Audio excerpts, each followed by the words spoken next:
Welcome everyone to our YouTube channel. आज के video में लैग्रेंजियस इंटरपोलेशन फार्मूला ये टॉपिक का थर्ड प्रॉब्लम स्टडी करेंगे।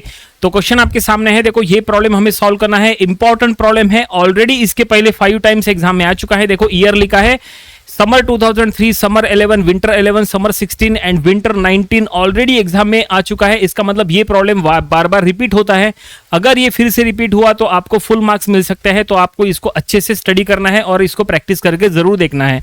क्वेश्चन में लिखा है use Lagrange's interpolation formula to find y when x equal to 5 from the following data. देखो यहाँ पे x एंड y का डाटा दिया है, इसमें हमें यहाँ पे y का वैल्यू फाइंड आउट करना है for x is equal to 5। तो चलो प्रॉब्लम सॉल्व करेंगे और प्रॉब्लम सॉल्व करने का टेक्निक बिल्कुल वैसा ही रहेगा। हम बिल्कुल वही फार्मूले का यूज करेंगे जो इसके पहले के दोनों प्रॉब्लम्स में हमने यूज किए थे। देखो ये जो प्रॉब्लम है ना, ये एग्जाम में हमेशा ऐसा आता है, ऐसा नहीं है, थोड़ा सा चेंज होके भी आता है। देखो इतने बार एग्जाम में आ चुका है, इसका मतलब एग्जाम में जब कभी भी आता है थोड़ा बहुत चेंज के साथ आता है। क्या चेंज होता है देखो बता देते हैं आपको चेंज। ये क्वेश्चन एग्जाम में कुछ ऐसा भी आ सकता है, देखो ऐसा, ये देखो ये टाइप से भी आ सकता है। दोनों में चेक करो, डाटा बिल्कुल सेम है। देखो 0138, देखो 0138, लेकिन यहां पे एक्स्ट्रा क्या है, देखो यहां पे जो है ओनली 5 कॉलम्स है, 1 2 3 4 है ना। और यहाँ पे अगर आप चेक करोगे यहाँ पे 6 कॉलम्स है। यहाँ पे एक एक्स्ट्रा कॉलम दिया है जिसमें है x का वैल्यू 5 रखा है और उसके लिए मिसिंग यहाँ पे जो टर्म है वो हमें फाइंड आउट करना है। क्वेश्चन में लिखा है find the missing term in the following table. यहाँ पे क्वेश्चन में कहीं पे भी यूज लैग्रेंजियस इंटरपोलेशन फार्मूला लिखा नहीं है, जबकि यहाँ पे स्पेशली मेंशन है कि यूज लैग्रेंजियस इंटरपोलेशन फार्मूला। फिर आप कहेंगे कि एग्जाम में कैसे समझ में आएगा कि लैग्रेंजियस इंटरपोलेशन से सॉल्व करना है या नहीं। देखो इसमें जो है 2 टाइप के प्रॉब्लम्स आते हैं। फर्स्ट टाइप का प्रॉब्लम वो होता है जिसमें इक्वल इंटरवल होता है। ये जो x का डाटा है ना, ये इक्वल इंटरवल में होता है। जैसे 2 4 6 8 10 ये इक्वल इंटरवल हो गया, या फिर 0 5 10 15 20 ये इक्वल इंटरवल हो गया। लेकिन यहां पे देखो ये जो x का डाटा है ये इक्वल इंटरवल में नहीं है, ये अनइक्वल इंटरवल में है। 0 1 3 5 8 ये इसको अनइक्वल इंटरवल बोलते हैं। तो इक्वल इंटरवल वाला अलग रहता है और अनइक्वल इंटरवल वाला अलग होता है प्रॉब्लम, ठीक है। तो अगर प्रॉब्लम इक्वल इंटरवल वाला हो तो आपको उसको सॉल्व करना है, इट मींस उसमें मिसिंग टर्म फाइंड आउट करना हो तो आपको फॉरवर्ड डिफरेंस टेबल का यूज करना चाहिए। इक्वल इंटरवल अगर है तो फॉरवर्ड डिफरेंस टेबल से इजीली सॉल्व होता है वो। लेकिन अगर इस टाइप का अनइक्वल इंटरवल वाला अगर प्रॉब्लम हो तो फिर आपको यहां पे फॉरवर्ड डिफरेंस टेबल यूज नहीं करना है। फिर इसको सॉल्व करने का एक ही तरीका है, वो है लैग्रेंजियस इंटरपोलेशन फार्मूला, जो आज हम यूज करने वाले हैं। तो ध्यान में रखना, अगर ऐसा क्वेश्चन एग्जाम में आया इस टाइप से तो आपको पहले इंटरवल चेक करना है। अनइक्वल इंटरवल है तो आप लैग्रेंजियस इंटरपोलेशन फार्मूला यूज करो, ठीक है। और अगर इक्वल इंटरवल है तो फॉरवर्ड डिफरेंस टेबल से सॉल्व कर सकते हैं, कोई दिक्कत नहीं है। वैसे आपको एक बात बताना चाहेंगे, लैग्रेंजियस इंटरपोलेशन फार्मूला इक्वल इंटरवल में भी यूज होता है, अनइक्वल इंटरवल में भी यूज होता है। लेकिन फॉरवर्ड डिफरेंस टेबल सिर्फ इक्वल इंटरवल में यूज होता है, अनइक्वल इंटरवल में यूज नहीं होता, ठीक है। चलो हमने आपको दोनों वे से बता दिए। अब यहां पे प्रॉब्लम सॉल्व करेंगे तो जैसा हमने कहा एग्जाम में ऐसा भी आ सकता है ये क्वेश्चन, ऐसा भी आ सकता है, कोई दिक्कत नहीं है। यहां पे हमें y का वैल्यू फाइंड आउट करना है। देखो y का वैल्यू फाइंड आउट करना है for x is equal to 5, यहां पे भी वही लिखा है, ठीक है। तो अब चलो हम इसको सॉल्व करेंगे। अब इसको सॉल्व करने के लिए जाहिर सी बात है आपको लैग्रेंजियस इंटरपोलेशन फार्मूला पता होना चाहिए। आपको फार्मूला पता है क्या? नहीं पता? चलो आपको फार्मूला बता देते हैं कि फार्मूला क्या है। लैग्रेंजियस इंटरपोलेशन फार्मूला ये है, देखो इतना बड़ा फार्मूला है। देखो क्या लिखा है स्टेटमेंट में ऊपर, let y0 y1 y2 up to yn are the values of y equal to f of x at x is equal to x0 x1 x2 up to xn। Then देखो formula ये start होता है y equal to f of x। It means अगर आपको y का value find out करना है, that is जो x की वैल्यू के लिए आपको y फाइंड आउट करना है, तो उसके लिए देखो यहाँ पे फ्रैक्शंस, देखो नंबर ऑफ है, ये फर्स्ट फ्रैक्शन, ये सेकंड फ्रैक्शन, ये थर्ड फ्रैक्शन, नंबर ऑफ जाएंगे देखो up to yn number of fractions यहाँ पे है, ठीक है। तो पहले फ्रैक्शन की अगर बात करें तो यहाँ पे कॉमन क्या क्या है, देखो इतना बड़ा फार्मूला आपको याद करने की जरूरत नहीं है। फार्मूला दिखने में बहुत बड़ा दिखता है, लेकिन जब आप इसको प्रॉब्लम में अप्लाई करोगे ना तो प्रॉब्लम में बहुत आसानी से इसको अप्लाई करना आ जाएगा आपको। देखो यहाँ पे कॉमन क्या है, देखो न्यूमरेटर, देखो सभी के न्यूमरेटर में x माइनस है, देखो सभी के न्यूमरेटर में x माइनस है। x माइनस है, जो x यहां पे होता है ना वही x माइनस है। ये न्यूमरेटर की बात हो गई। और देखो डिनोमिनेटर में कॉमन क्या है, डिनोमिनेटर में देखो ये जो फ्रैक्शन है ये x0 का फ्रैक्शन है, तो x0 minus x0 minus x0 minus ऐसा है। ये जो फ्रैक्शन है ये x1 का फ्रैक्शन है, तो x1 minus x1 minus x1 minus ऐसा है।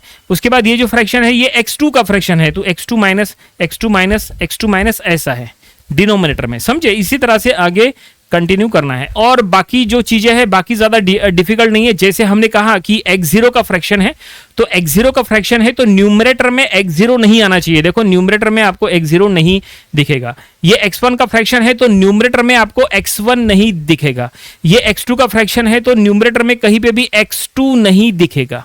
इस तरह से चलना है। चलो अब फाइनली प्रॉब्लम सॉल्व करके बताते हैं, उससे आपको ज्यादा बेटरली समझ में आएगा। ठीक है, ये फार्मूला आप अपने नोटबुक में जरूर लिख के रखो। चलो प्रॉब्लम की तरफ चलते हैं। देखो ये प्रॉब्लम आपके सामने है, जैसा हमने कहा कि हमें इसको लैग्रेंजियस इंटरपोलेशन से सॉल्व करना है। तो चलो अब हम यहाँ पे सॉल्व करेंगे बाय लैग्रेंजियस इंटरपोलेशन फार्मूला। कैसे ये सॉल्व होता है इसको समझ लो। ठीक है, तो हम इसको यही से कॉपी कर लेते हैं ताकि जल्दी से लिखने में आ जाए।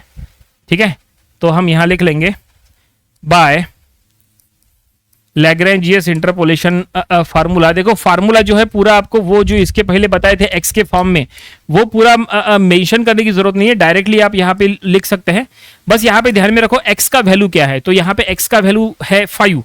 ठीक है ना, ये x की वैल्यू के लिए निकालना है। x का वैल्यू 5 है, इसका मतलब ये है कि जो हमने फार्मूला बताए थे ना यहाँ पे x की जगह 5 आएगा, तो यहाँ 5 माइनस न्यूमरेटर में 5 माइनस हर जगह 5 माइनस आएगा।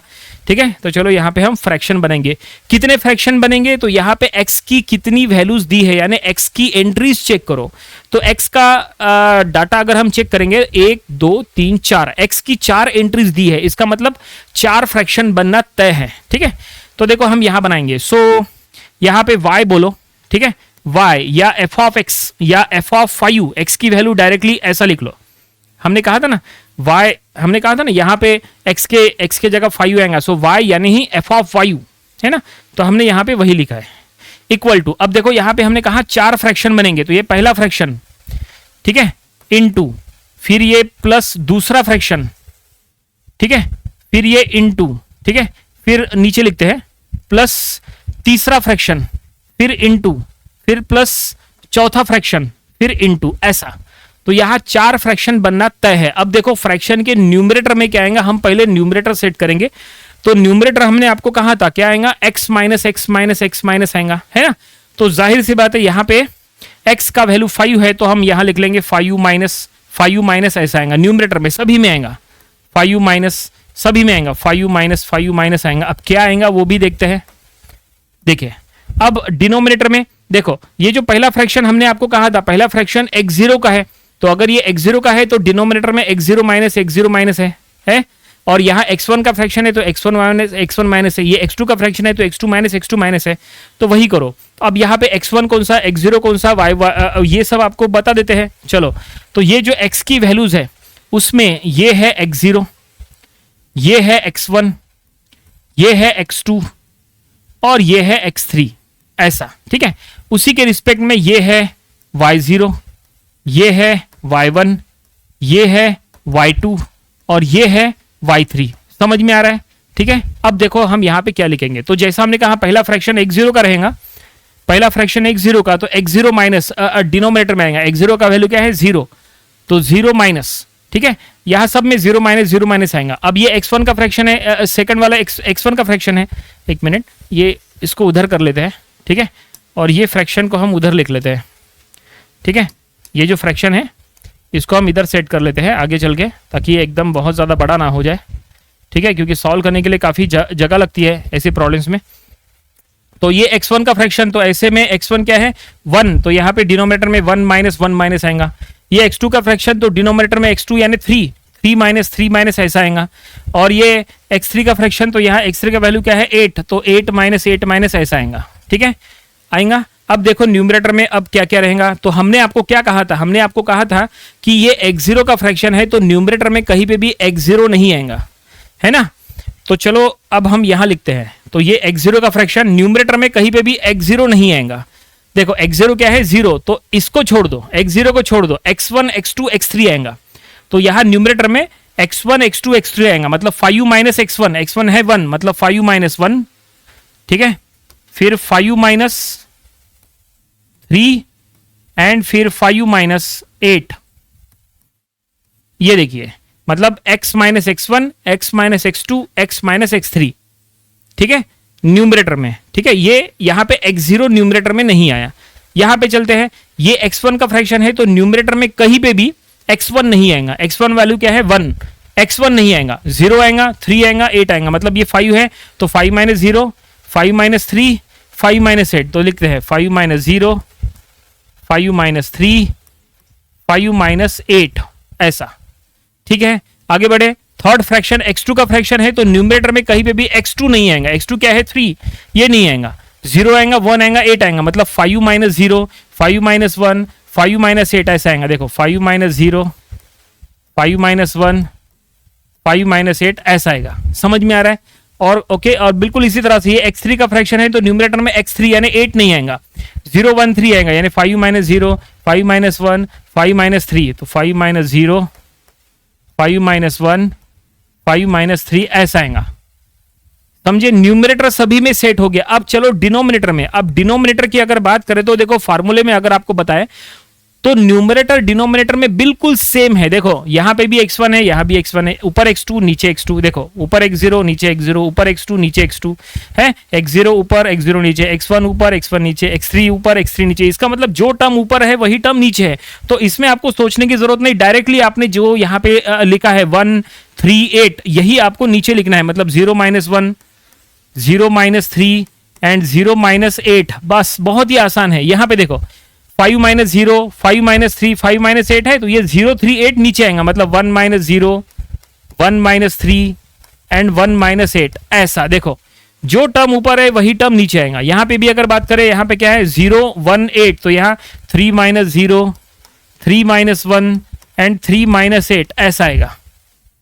कितना आसान है। यहां पे चलो फोर्थ फ्रैक्शन में ऊपर 0 है, 1 है, 3 है, तो 8 माइनस 0, 8 माइनस 1, 8 माइनस 3, मतलब ये डिनोमिनेटर लिखने के लिए हमने इसके तरफ देखे भी नहीं, हमें बस न्यूमरेटर में चेक करना था, जो नंबर न्यूमरेटर में वही हम नंबर नीचे लिखना था, हमने लिख दिए।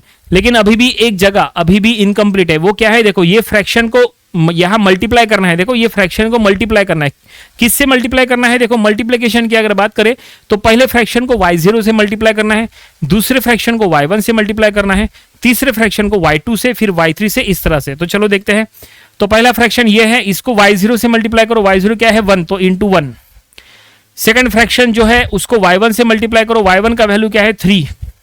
थर्ड फ्रैक्शन को y2 से मल्टीप्लाई करो यानी 13, एंड फोर्थ फ्रैक्शन को y3 से मल्टीप्लाई करो यानी 123। इट मींस जैसा हमने कहा था कि ये x0 का फ्रैक्शन है तो x0 के फ्रैक्शन को y0 से मल्टीप्लाई करो, x1 के फ्रैक्शन को y1 से मल्टीप्लाई करो, x2 के फ्रैक्शन को y2 से मल्टीप्लाई करो, एंड x3 के फ्रैक्शन को y3 से मल्टीप्लाई करो। बस फार्मूले का काम हो गया है। अब बस हमें क्या करना है, अब बस ये सभी का वैल्यू आपको, आप अगर डायरेक्टली कैलकुलेटर में पुट करना चाहो तो ये पूरा का पूरा लंबा कैलकुलेटर में पुट कर सकते हैं, या अगर आप चाहे तो इसको स्टेप वाइज सॉल्व करो, कोई दिक्कत नहीं, कोई प्रॉब्लम नहीं। चलो हम इसको स्टेप वाइज सॉल्व करेंगे, उससे चेकिंग करने में आसानी होगी। तो ये देखो 5 माइनस 3, तो ये हम यहां लिख लेंगे 4, ये 2 एंड ये माइनस ऑफ 3, ठीक है, न्यूमरेटर में। डिनोमिनेटर में ये -1, -3, -8 इंटू 1 को नहीं लिखे तो चलता।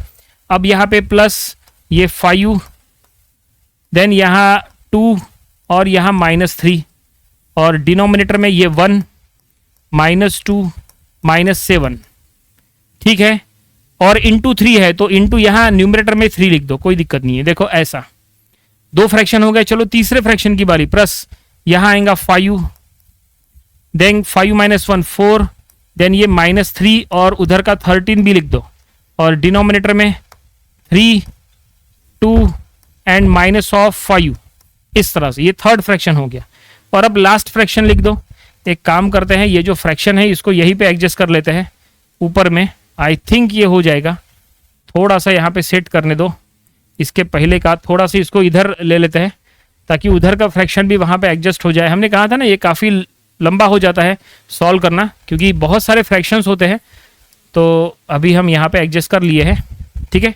तो 3 फ्रैक्शन का कैलकुलेशन कर लिया है और अब लास्ट फ्रैक्शन में चलते हैं।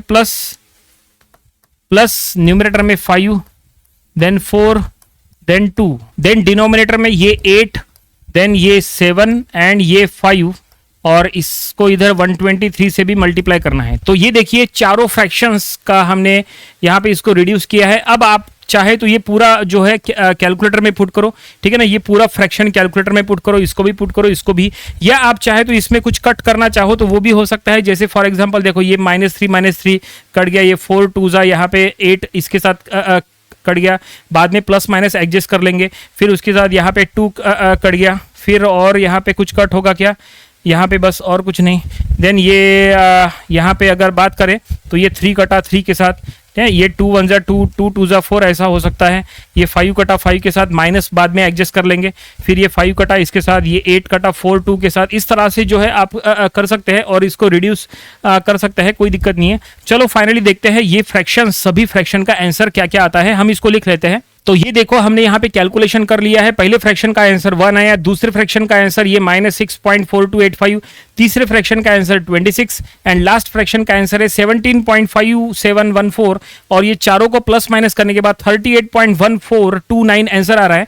और ये हमें क्या मिल गया, ये हमें y मिल गया है एट x = 5। तो फाइनली क्वेश्चन में जो फाइंड आउट करने के लिए कहा था, जो y फाइंड आउट करने के लिए कहा था, हमने वो फाइंड आउट कर लिए और फाइनली प्रॉब्लम यहीं पे कंप्लीट हो गया। उम्मीद करते हैं पूरा ये प्रॉब्लम आपको समझ में आया होगा, किस तरह से हमने सॉल्व किया है, किस तरह से हमने फार्मूला अप्लाई किया है, ये आपको समझ में आया होगा। ये प्रॉब्लम आपको अपनी प्रैक्टिस बुक में जरूर से जरूर सॉल्व करके देखना चाहिए। इंपॉर्टेंट प्रॉब्लम है, ऑलरेडी 5 टाइम्स एग्जाम में आ चुका है, अगर ये फिर से रिपीट हुआ तो आपको फुल मार्क्स मिल सकते हैं।